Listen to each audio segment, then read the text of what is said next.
Let's start the topic, the chapter 5th of Snapshots, Birth by A.J. Cronin. शुरू में जो intro दिया है उसमें काफ़ी चीज़ें क्लियर हो जाएंगी, कुछ कैरेक्टर्स क्लियर हो जाएंगे कहानी के, वही characters through out the story हैं। तो किसी भी स्टोरी में सबसे प्रमुख वही चीज़ होती है, ताकि आपको कहानी याद भी रहे। कैरेक्टर याद नहीं रहेंगे तो आप अपनी बात नहीं कह पाएंगे। In this excerpt from the Citadel, यानी कंप्लीट वर्क जो था उसका नाम था द सिटाडेल। उसका ये छोटा सा टुकड़ा है, उसका एक छोटा सा हिस्सा है जो आपको पढ़ना है। Andrew Manson, newly out of medical school, had just began his medical practice as an assistant to doctor Edward Page. तो जो हमारा डॉक्टर है इसमें बर्थ यानी किसी बच्चे की पैदाइश की बात है, जन्म की बात है, तो उसके जन्म के समय जो डॉक्टर मौजूद था उस डॉक्टर का नाम है एंड्रयू मैनसन। यही है हमारे कहानी का लीड कैरेक्टर, मुख्य किरदार। अभी नई प्रैक्टिस उसने शुरू की थी किसके अंदर में, डॉक्टर एडवर्ड पेज के। तो ये नाम उतना इंपॉर्टेंट नहीं है क्योंकि कहानी में कहीं नहीं मिलेगा आपको। In the small Welsh mining town of Blaenelly. Welsh क्या है? WELSH। एक छोटा सा देश है इंग्लैंड के बगल में, उसका नाम है वेल्स, WALES। तो वेल्स के रहने वाले को वेल्श कहा जाता है। जैसे इंडिया के रहने वाले को इंडियन बोलते हैं, वैसे ही WALES वेल्स देश के रहने वाले को वेल्श कहा जाता है, WELSH। क्लियर है? तो वहाँ एक शहर है ब्लैनले, वहाँ पर ये इसने प्रैक्टिस शुरू की है मेडिकल की। अब प्रसंग क्या है, कॉन्टेक्स्ट क्या है? As he is returning from a disappointing evening with Christine. नाम इसमें क्रिस्टाइन का आएगा, वही एक बार ही आएगा। उसकी बिलवेड का नाम है, उससे मिलने गया था क्रिस्टाइन से, लेकिन जो इवनिंग रही वो होपफुल नहीं रही, डिसअपॉइंटिंग रही। यानी और मतलब यह है कि वो दुखी है। जो शाम है जिस समय वो उससे मिल के वापस आ रहा है, he is not happy, he is disappointed. बीच रास्ते में उसकी मुलाकात होती है, is met by Joe Morgan. उसकी मुलाकात होती है जो मॉर्गन से, एक दूसरा कैरेक्टर आपकी कहानी का। तो ये दो नाम आपको ज़्यादा याद रखने हैं, एंड्रयू मैनसन और जो मॉर्गन। अब क्या एक लाइन में पूरी स्टोरी का खाका है। जो and his wife who have been married nearly 20 years are expecting their first child. तो जो जिसकी शादी हुए 20 साल हो चुके, वो और उसकी पत्नी, उनको अभी तक कोई बेबी नहीं हुआ था, कोई बच्चा नहीं हुआ था पिछले 20 सालों से शादी के बाद। तो 20 सालों के बाद अगर किसी को बेबी होने वाला हो तो किस तरह की एक्साइटमेंट होगी उसकी, किस तरह की उसकी क्या उसको बोलेंगे, इनसिक्योरिटीज़ होगी। क्योंकि जब कोई चीज़ आप एक लंबे वेट के बाद कोई काम होता है तो एक तो है कि एक्साइटमेंट का लेवल अलग होता है, दूसरा डर भी लगता है। और डरना एक्सपेक्टेड भी है, क्योंकि अगर शादी के 20 साल बाद अगर बेबी हो रहा है तो मान लो कि अगर 20 की उम्र में भी शादी हुई होगी, अगर आज के कॉन्टेक्स्ट में देखें तो पॉसिबल है नहीं 20 की उम्र में, लेकिन अगर हुई होगी तो भी 20-20 40 साल, यानी जो लेडी हैं उसकी एज कम से कम 40 है, वो 40 प्लस हैं। तो 40 प्लस लेडी कोई अगर जो है प्रेग्नेंट होती है, उसको बेबी होने वाला होता है, तो ये क्लियर है कि कॉम्प्लिकेशंस बहुत ज़्यादा होंगे। क्योंकि आफ्टर 30 गर्ल्स के लिए ये ज़्यादा मुश्किल हो जाता है, हार्मोनल चेंजेस होते हैं और फिर कई तरह की कह सकते हैं कि कई तरह के चैलेंजेस होते हैं। खैर, तो क्या है ये कहानी? दो it was nearly midnight when Andrew reached Bryngower, he found Joe Morgan waiting for him, walking up and down with short steps between the closed surgery and the entrance to the house. At the sight of him, the burly dweller's face expressed relief. Doctor, I'm glad to see you. And been back and forward here this last hour. The missus wants here before time too. तो Mrs देखो ये Welsh वाली English है। यानी जो dialect की बात कर रहे थे हम लोग, इंग्लिश में अलग अलग जो डायलेक्ट होते हैं तो उसके हिसाब से ऐसे ही स्पेलिंग्स और प्रोनाउंसिएशन बदल जाते हैं। ये मिसेस जो बोल रहा है वो मिसेज के लिए है।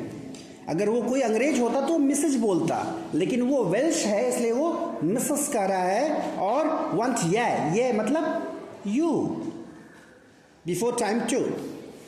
तो इसमें इंपॉर्टेंट वर्ड क्या है? मिडनाइट का समय है, यानी आधी रात को पहुंचा है और जो उसका वेट कर रहा है ऑब्वियसली काफ़ी परेशान था। बोला कि डॉक्टर आप आ गए, बहुत अच्छा हुआ, मिसेस वेट कर रही थी आपका। Andrew abruptly recalled from the contemplation of his own affairs, told Morgan to wait. He went into the house for his bag, then together they set out for number 12 Blaina Terrace. ये जगह का नाम है जहां उनको जाना था। इसके कमरे के बाहर वो वेट कर रहा था जो मॉर्गन इसको ले जाने के लिए। फिर दोनों निकल गए सामान लेकर के।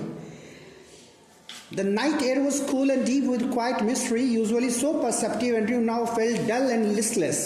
He had no premonition that this night call would prove unusual, still less that it would influence his whole future in Blenheim. होता है कई बार जब डेस्टिनी आपके साथ काम कर रही होती, कई बार आप कोई नॉर्मल काम कर रहे होते हैं, सिंपल या यूजुअल काम कर रहे होते हैं, लेकिन अल्टीमेटली कोई आपका कोर्स ऑफ एक्शन पूरी ज़िंदगी बदल सकता है, पूरा फ्यूचर बदल सकता है। ये उस वक्त एहसास नहीं होता। छोटे छोटे काम, जैसे आजकल कुछ लोग वीडियोस बनाते हैं, तो अब तो खैर कई सारे ऐसे एग्जांपल सेट हो चुके हैं पहले से। नॉर्मली जब कोई शुरुआत करता है वीडियोस बनाने की तो उसे नहीं पता होता कि उसे कभी फिल्मों में चांस मिल जाएगा, लेकिन किसी पर्टिकुलर इंसान को लोग ज़्यादा पसंद करने लगते हैं, पॉपुलर हो जाता है, फिर फिल्म वाले उसको चांस दे देते हैं। तो जो नॉर्मली हंसी हंसी में कोई वीडियो बनाना शुरू करता है और अल्टीमेटली क्या होता है, पॉपुलर हो जाता है, एक्टर या एक्ट्रेस बन जाता है। ये चीज़ें होती हैं आज के दौर में। तो इसका मतलब आज जो एक्सपीरियंस होने वाला था किसको, एंड्रयू मैनसन को, वो लाइफ बदलने वाला रहा। भविष्य में जैसे होता ये है कि कहते हैं ना कि good beginning is half done. जब किसी काम की शुरुआत आप अच्छे से कर देते हैं तो समझ लीजिए कि आधा काम पूरा हो गया। तो प्रैक्टिस की शुरुआत में अच्छे रिस्पॉन्स अगर मिल जाए तो पॉपुलैरिटी काफ़ी बढ़ जाती है। The two men walked in silence until they reached the door of number 12. Then Joe drew up short. "I'll not come in," he said, and his voice showed signs of strain. "But man, I know you'll do well first." Obvious है, अगर घर में ही labour room बना हुआ है जहाँ पर वो उसकी पत्नी she was going to bear the child, तो ऑब्वियस है नॉर्मली ऐसा होता भी है। हॉस्पिटल्स में भी जो लेबर रूम बना होता है जिसमें स्त्रियां बच्चों को जन्म देती हैं, वहाँ पर पुरुषों का जाना अलाउड नहीं होता until and unless that person is a doctor. तो आपने बाहर आ गया, जो बोला आप जाइए, मुझे आप पर विश्वास है। Inside, a narrow stair led up to a small bedroom, clean but poorly furnished and lit only by an oil lamp. Here Mrs. Morgan's mother, a tall grey-haired woman of nearly 70. तो Mrs Morgan's mother यानी जो औरत बच्चा जन्म देने वाली है उसकी माँ, न कि मिस्टर मॉर्गन की, जो की माँ नहीं है, जो कि सास हैं। बूढ़ी औरत लगभग 70 साल की वहाँ पर हैं। और क्या स्थिति है, ऑयल लैंप चल रहा है। इसका मतलब फाइनेंशियल स्टेटस बहुत अच्छा नहीं रहा होगा। The stout elderly midwife waited beside the patient, watching Andrew's expression as he moved about the room. वहाँ पर एक midwife पहले से मौजूद थी। Let me make you a cup of tea, Dr. Bat, said the former quickly after a few moments. बड़े बूढ़े इन चीज़ों का बड़ा ख्याल रखते हैं। सोचने वाली बात है, एकदम पीक पर चल रहा है मोमेंट। डॉक्टर आए हैं बाहर से, तो ऐसा नहीं कि कोई कहे कि हम जल्दबाजी में या हम मन की परेशानी में भूल गए। वो बूढ़ी औरत जो 70 साल की वहाँ पर है, पहली बात जो उसने डॉक्टर से कही वो क्या कही, रुकिए मैं आपके लिए चाय बनाती हूँ। Andrew smiled faintly. He saw that the old woman wise in experience, देखो लिखा है ना, I realized there must be a period of waiting, that she was afraid of he would leave the case, saying he would return later. Don't fret, mother, I'll not run away. Doctor को ये लगा normally किसी को जब काम करवाना होता है, सामने वाले को रोकना होता है, तो ऐसे ही भुलवाया जाता है। अरे कहाँ परेशान है, रुकिए ना, बैठिए, पानी वानी पीजिए, चाय बनाओ जी। वो चाय बनाने के नाम पर तैयारी हो रही, 10 मिनट में तैयारी हो रही, उसके बाद चाय बननी शुरू होगी। तो इस तरह से 20 मिनट या आधा घंटा बीत जाता है। तो समझ में आया एंड्रयू को कि शायद अभी डिलीवरी में थोड़ा समय है, इसलिए ये चाय की बात कर रही है कि मैं भाग न जाऊँ। तो उन्होंने कहा कि ऐसा नहीं होगा। Down in the kitchen, he drank the tea which she gave him. Overwrought as he was, he knew he could not snatch even an hour's sleep if he went home. He knew too that the case here would demand all his attention. A queer lethargy of spirit came upon him, decided to remain until everything was over. तो ये calculation तो doctor ने कर लिया कि अगर वो घर जाता भी है अभी छोड़ करके, तो 1 घंटे के भीतर ही वापस आना पड़ेगा, तो इससे बेहतर है कि यहीं पर रह जाए। थकान काफ़ी थी। An hour later he went upstairs again, noted the progress made, came down once more. तो 1 घंटे बाद फिर वापस गया ऊपर, sat by the kitchen fire, और उसके बाद किचन फायर के पास बैठ गया। तो किचन फायर क्यों? क्या उस समय भी चाय बन रही थी? किचन में फायर क्यों चल रहा था? बार बार बोलता हूँ, जब भी इंग्लिश पढ़ा करो तो ये ध्यान दिया करो कि हम इंग्लैंड या वेल्स या स्कॉटलैंड की अगर हम बात कर रहे हैं, वहाँ हमेशा ठंड पड़ती है, तो वहाँ हमेशा घरों में आग जलती रहती है। It was still except for the rustle of a cinder in the grate and the slow tick-tock of the wall clock. No, there was another sound. The beat of Morgan's footsteps as he paced in the street outside. ऐसा लग रहा था केवल घड़ी की टिक टिक सुनाई दे रही है, लेकिन उसके साथ बाहर जो मॉर्गन है वो एकदम बेचैनी में टहल रहा है, तो उसकी चहलकदमी की आवाज़ भी आ रही है। That show how anxious he was. The old woman opposite him sat in her black dress, quite motionless, her eyes strangely alive and wise, probing, never leaving his face. His thoughts were heavy, muddled. The episode he had witnessed at Cardiff Station still obsessed him morbidly. He thought of Bramwell, foolishly devoted to a woman who deceived him sordidly. थोड़ा खाली समय है, किसी और बंदे के बारे में सोच रहा है डॉक्टर कि एक आदमी जिसको उसकी बीवी ने धोखा दिया।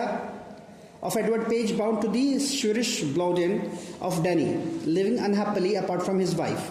Even एडवर्ड पेज के बारे में भी सोच रहा है, जो कि उसके डॉक्टर थे जिसके अंडर में वो काम कर रहा था। His reason told him that all these marriages were dismal failures. It was a conclusion which in his present state made him wince. तो चूँकि गर्लफ्रेंड से मिलकर के आया था और खुद परेशान था, तो उसको लगा ये सब शादी वादी जो लोग करते हैं ऐसे ही कोई मतलब नहीं है, सारी शादियाँ ऐसे ही फेल होती हैं।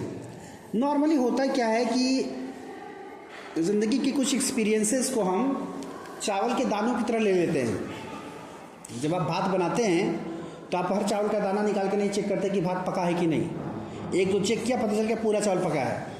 तो एक दो एक्सपीरियंसेस होते हैं और उसके हिसाब से हम लोग पूरी तरह से क्या करते हैं, एक जनरलाइज परसेप्शन बना लेते हैं चीज़ों को लेकर के कि इस तरह के लोग ऐसे ही होते हैं। एक दो शादियों को फेल होते हुए देखा, या मान लो 10-20 भी देखा, तो बना लिया परसेप्शन कि शादियाँ कोई नहीं टिकती, कोई ना कोई रीज़न होता है, लोग अलग हो जाते हैं।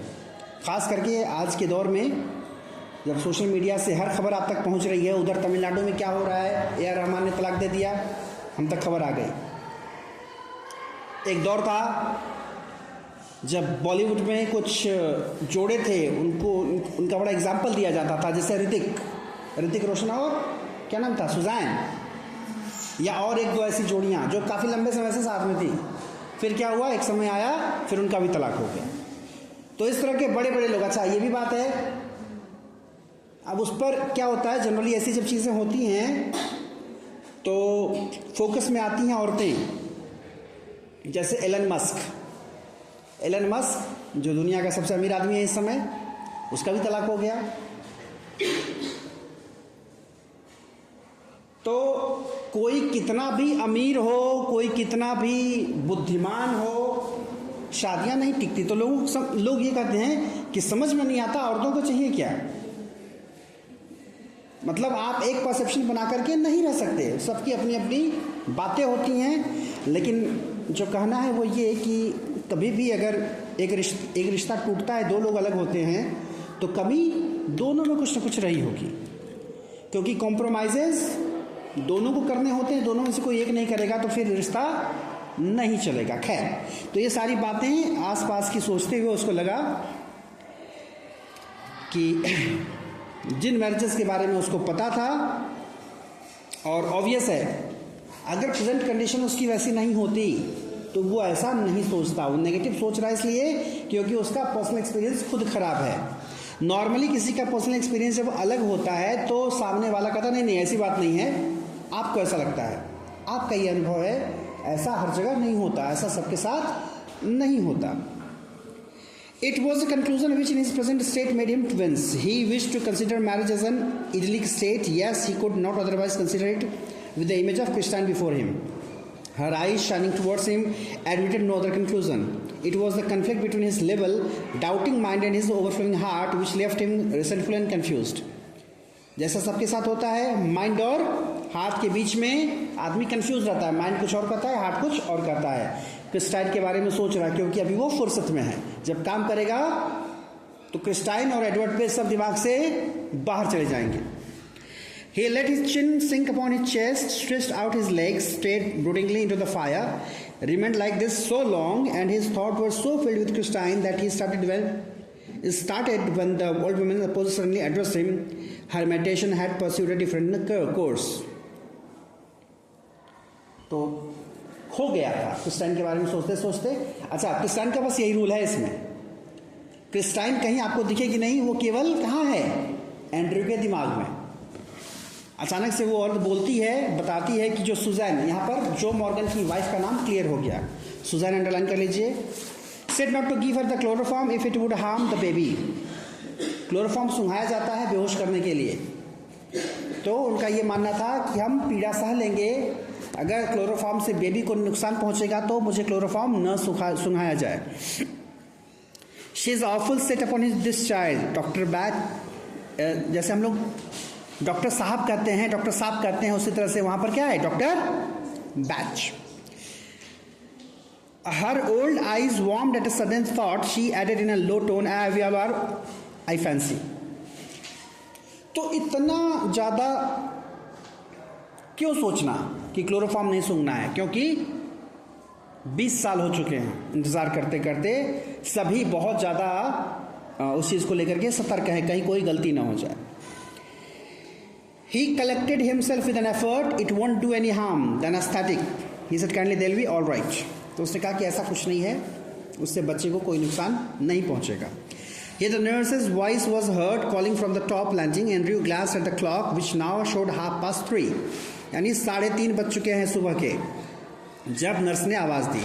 He rose and went up to the bedroom. He perceived that he might now begin his work. अब उसको समझ में आ गया था कि now the delivery is at the peak situation. An hour elapsed. It was a long, harsh struggle. और 1 घंटे फिर प्रोसेस जब शुरू हुआ तो 1 घंटा लगभग लग गया। Then as the first streaks of dawn strayed past the broken edges of the blind, the child was born. तो जैसे ही सूरज की पहली किरण आई, उषा काल, डॉन का समय, बच्चा भी धरती पे आ गया। लेकिन चाइल्ड वॉज बॉर्न, तो चाइल्ड वॉज बॉर्न लाइफलेस को अंडरलाइन कर लो। जो बच्चा पैदा हुआ उसमें जीवन नहीं था। अब ये थोड़ा सा इंटरेस्टिंग है, यहां पर लाइफलेस लिखा है, यहां पर डेड नहीं लिखा। लाइफलेस और डेड में क्या अंतर हो सकता है? बच्चे में कहीं जीवन का कोई लक्षण नहीं था, लेकिन कैसे ही देखते ही हम कह देंगे कि बच्चा मर गया था, तो इसलिए वो लाइफलेस था। As he gazed at the still form, a shiver of horror passed over Andrew. और जैसे देखा एकदम डर सा गया doctor. After all that he had promised, his face heated with his own exertions, chilled suddenly. जो वादा किया था उसने, सब ठीक होगा, कोई दिक्कत नहीं होगी, और बच्चा जो है लाइफलेस दिख रहा है, तो बहुत घबराहट हुई। He hesitated, torn between his desire to attempt to resuscitate the child and his obligation towards the mother, who was herself in a desperate state. The dilemma was so urgent, did not solve it consciously. एकदम परेशान हो गया, anxious हो गया, और ऐसा लगा कि कुछ समय के लिए उसका दिमाग काम करना बंद कर दिया. Blindly, instinctively, he gave the child to the nurse and turned his attention to Suzanne Morgan, who now lay collapsed, almost pulseless and not yet out of the ether upon her sight. अब उस doctor के सामने challenge ये था कि बच्चा तो life ऐसे ही, समझ नहीं आया क्या करे. बच्चे को मतलब बेहोशी की हालत में उठाया, बच्चे को नर्स को पकड़ा दिया, क्योंकि समझ में आया कि तो लाइफ ऐसे दिख ही रहा है, ये जो दूसरी है उसकी माँ, इसकी भी नब्ज बहुत धीरे चल रही है, अगर ध्यान न दिया तो ये भी निकल लेगी. तो बच्चे पर से फोकस हटा दिया, पूरा फोकस कर दिया मदर पर. His haste was desperate, a frantic race against her ebbing strength. It took him only an instant to smash a glass ampule and inject the medicine. और कुछ ही सेकेंड में तुरंत जो है एक इंजेक्शन दे दिया उसको. Then he plunged down the hypodermic syringe and worked unsparingly to restore the flaccid woman. After a few minutes of feverish effort, her heart strengthened. और फिर लगातार उसको रिवाइव करने में लगा रहा. कुछ मिनटों के बाद थोड़ी सी वो रिवाइव होती हुई दिख गई. He saw that he might safely leave her. अब समझ में आया कि अब ये सेफ है. He swung round in his shirt sleeves, his hair sticking to his damp brow. Where's the child? The midwife made a frightened gesture. She had placed it beneath the bed. अब जब माँ safe हो गई तो पूछा कि बच्चा कहाँ है. नर्स डर गई कि पगला गए हैं क्या, मर गया तो बच्चे को क्यों पूछ रहे हैं. अच्छा देखो कैसा होता है, जब कोई शरीर जब लाश बन जाता है तो उसके साथ क्या व्यवहार होता है. वो बच्चा, अगर वो बच्चा जिंदा होता तो बेड के नीचे नहीं रखा होता. जैसे सामान हम लोग क्या करते हैं, खा पी करके वो सामान नीचे रख देते हैं बेड के, तो एक सामान की तरह उसने उसको नीचे रख दिया था कि बाद में फेंक दिया जाएगा. In a flash, Andrew knelt down, fishing amongst the sodden newspapers below the bed. He pulled out the child, a boy perfectly formed. The limp, warm body was white and soft as tallow. The cord, hastily slashed, lay like a broken stem. The skin was a lovely texture, smooth and tender. The head lolled on the thin neck. The limbs seemed boneless. बड़ा प्यारा बच्चा था, जो umbilical cord जुड़ा होता है माँ के प्लेसेंटा से, जिसको क्या बोलते हैं, कोई नाल कहा जाता है. हाँ नाल. तो वो झटके में काटा गया था, लग रहा था कि कोई तना लटका हुआ है उसका. लेकिन बच्चा तो सुंदर था और शरीर में कहीं कोई दिक्कत नहीं थी, मतलब सब कुछ फॉर्म हुआ था अच्छे से. लेकिन जो उसके हाथ पैर थे वो बोनलेस लग रहे थे. बोनलेस क्यों? बोनलेस का मतलब, इसका मतलब उसमें जान समझ में नहीं आ रही थी. तो जान कब आएगी? जब ऑक्सीजन सही से सर्कुलेट होगा. फिर still kneeling, Andrew stared at the child with a haggard frown. The whiteness meant only one thing. वो क्या है? Asphyxia pallida. क्या मतलब है? देखो नीचे लिखा है, suffocation or unconscious condition caused by lack of oxygen and excess of carbon dioxide in the blood, accompanied by paleness of the skin, weak pulse and loss of reflexes. ये होता है. कई बार पैदा होते समय बच्चों के साथ ये दिक्कत हो जाती है. ऑक्सीजन शरीर में कम रहती है, कार्बन डाइऑक्साइड ज़्यादा चली जाती है, तो उससे क्या होता है, ऑक्सीजन अगर नहीं जाएगी शरीर में, शरीर पीला पड़ने लगेगा. कई बार नीला भी हो जाता है, ज़्यादा कमी हो जाएगी तो. और एक और चीज़ होती है, लॉस ऑफ रिफ्लेक्सेस, यानी तब रिफ्लेक्स बच्चा शो नहीं करेगा. रिफ्लेक्स क्या होता है? ऐसे काम जिसको उसको सिखाने की ज़रूरत नहीं है. एक छोटा बच्चा पैदा होते ही कुछ चीज़ें करने लगता है. जैसे पहला काम क्या करता है? First symptom of a healthy child when it is born, क्या है वो? रोना. उसके लिए टर्म है टेक्निकल, बर्थ क्राई. तो बर्थ क्राई करता है, वो रिफ्लेक्स है उसका. उसके बाद जब थोड़ा वो रिवाइव होता है, जब माँ का दूध पिलाया जाता है, कौन बताता बच्चे को दूध कैसे पीना है? बच्चा दूध पीना शुरू कर देता है. तो that is also a reflex. लेकिन यहाँ पर बच्चा क्या करता है? बच्चा कुछ नहीं कर रहा, ना तो चिल्ला रहा है, ना कोई साइन शो कर रहा है. तो ये क्लियर हो गया कि कहीं ना कहीं पैदा होते समय इसके शरीर में ऑक्सीजन की कमी हो गई. And his mind, unnaturally tense, raced back to the case he once had seen in the Samaritan to the treatment that had been used. तो एक एक्सपीरियंस पहले का उसके पास था, ऐसा केस आया था जहाँ ऑक्सीजन की कमी हो गई थी बच्चे में. Instantly he was on his feet. तुरंत फिर वो डॉक्टर एक्टिव हो गया. क्या बोला? Get me hot water and cold water. He threw out to the nurse and basins too quick quick. बोला 2 बर्तन में पानी लाओ, एक में गर्म एक में ठंडा. But doctor, she faltered, her eyes on the paldy body of the child. Quick, he shouted. वो बोलना चाह रही थी कि अरे तो जिंदा नहीं है. तो उसकी बात पर उसने ध्यान नहीं दिया. बोला जो कर रहा हो वो करो. Snatching her blanket, he laid the child upon it and began the special method of respiration. एक कंबल बिछा करके उसको बच्चे को लिटा करके सांस देने की कोशिश की उसको.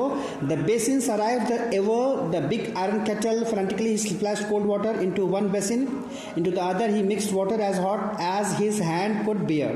Then like some crazy juggler he hurried the child between the two, now plunging it into the icy, now into this steaming bath. दोनों में जो गर्म है तो वो उस गर्म को एकदम गर्म तो नहीं रखेगा ना कि त्वचा ही जल जाए. उसको थोड़ा नॉर्मल किया, सहने लायक गर्म ही रखा उसको. और एक ऐसी अब बार बार उस बच्चे को कभी ठंडे पानी में डाले कभी गर्म पानी में डाले. 15 मिनट्स पास और ये करते करते 15 मिनट बीत गए. Sweat was now running into his eyes blinding him. और काम करते बच्चे को पकड़ा है, पसीना हो रहा है.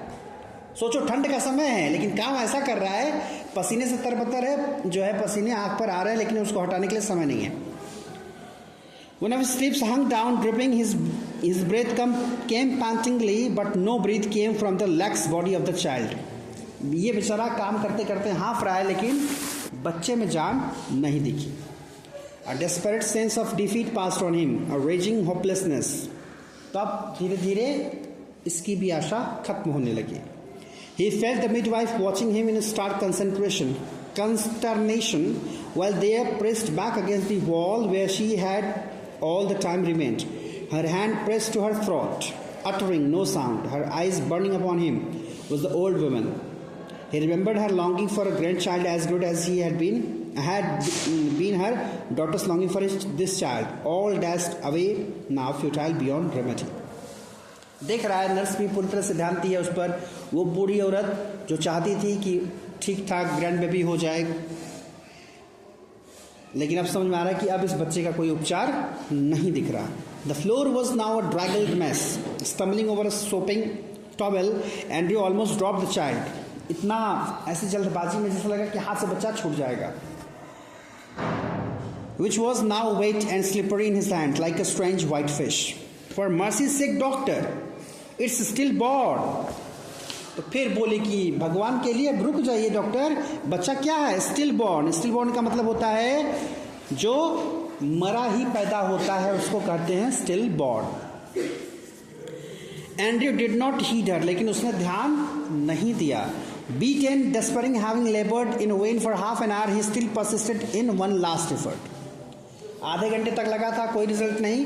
सोचा एक बार और कोशिश करते हैं. Rubbing the child with a rough towel, crushing and releasing the little chest with both his hands, trying to get breathe into that limp body. बढ़िया से रगड़ा उसके शरीर को रफ टॉवेल से, और फिर जैसा कि सीने पर रख के हल्का सा दबाया जाता है, पंपिंग करने की कोशिश की जाती है. That he did, and then, as by a miracle, the pygmy chest which his hands enclosed gave a short convulsive heave, another and another, and returned giddy.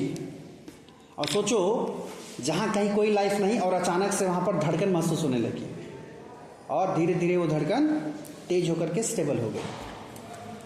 The sense of life springing beneath his fingers after all that unavailing striving was so exquisite it almost made him faint. ये जो एहसास था उसके लिए इतने effort के बाद, लगा कि बेहोश हो जाएगा खुशी के मारे. He redoubled his efforts feverishly.